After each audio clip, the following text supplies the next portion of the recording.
બનાસકાંઠા જિલ્લાના યુવાઓ રંગમંચ અને ફિલ્મ ક્ષેત્રે આગળ આવે તેવા ઉમદા હેતુથી પાલનપુરના ધારાસભ્ય અનિકેત ઠાકરના પ્રયત્નોથી બનાસકાંઠામાં સૌપ્રથમ શોર્ટ ફિલ્મ સ્ક્રીનિંગ ફેસ્ટિવલ કાર્યક્રમ યોજાયો।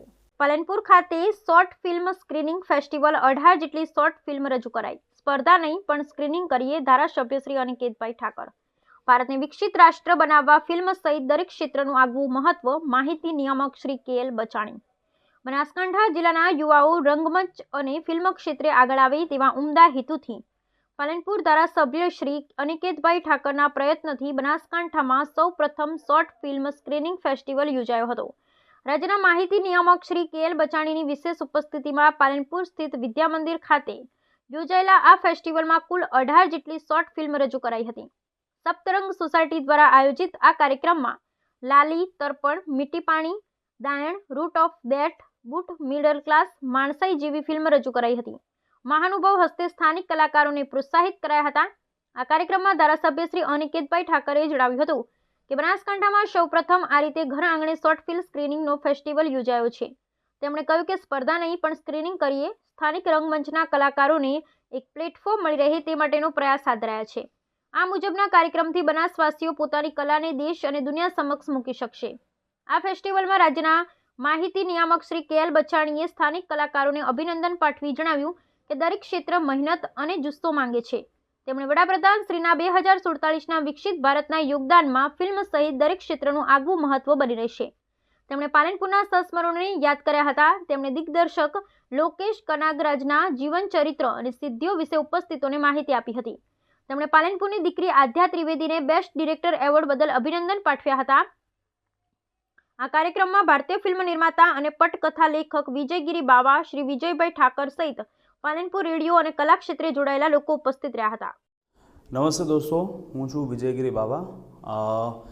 આજે પાલનપુરમાં સપ્તરંગ શોર્ટ ફિલ્મ ફેસ્ટનું જે આયોજન થયું છે, અનિકેતભાઈ આપણા ધારાસભ્યશ્રીએ કર્યું છે, એમની સાથે સાથે વિજયભાઈ ઠાકર અને આખા કમિટી મેમ્બર્સ જોડાયેલા છે। આ ફેસ્ટિવલની ખાસિયત એ છે કે આ આપણો પોતિકો ફેસ્ટિવલ છે। કેવી રીતે? તો કે નાના ટાઉનમાં જે ઉભરતા કલાકારો છે, ફિલ્મ મેકર્સ છે, ઘણી બધી ટેલેન્ટ છે, એ ટેલેન્ટને પોતાનું પ્લેટફોર્મ મળે છે। પોતાના લોકોની સામે પોતાની વાત રજૂ કરવાનું આ અદ્ભુત પ્લેટફોર્મ છે અને આના થકી ભવિષ્યમાં સારા એવા ફિલ્મ મેકરોને થોડું જલ્દી એ પ્રોસેસ અને એ પ્લેટફોર્મ જલ્દી મળશે। કારણ કે એક સમય હતો કે જ્યારે ફિલ્મ મેકિંગની અને એ પ્રોસેસ બહુ અલગ પ્રકારની, લોકો માટે મિસ્ટીરિયસ અને લેન્ધી પ્રોસેસ અથવા તો ઘણાને ન સમજાય એવી હતી। પણ આજના સમયમાં આજે મેં જેટલી ફિલ્મો જોઈ, મને વિજયભાઈએ કીધું કે 80 ફિલ્મો શોર્ટલિસ્ટેડ કરી હતી, તો એકથી ચડિયાતા સબ્જેક્ટ, એકથી ચડિયાતા વિષય વૈવિધ્ય। તો આ બહુ સરપ્રાઇઝિંગ છે કે ભાઈ આપણા પાલનપુર જેવા શહેરમાં આટલી બધી ટેલેન્ટ છે। તો સુંદર ફિલ્મો આવી રહી છે, સુંદર પ્લેટફોર્મ મળી રહ્યું છે અને એના માટે સપ્તરંગ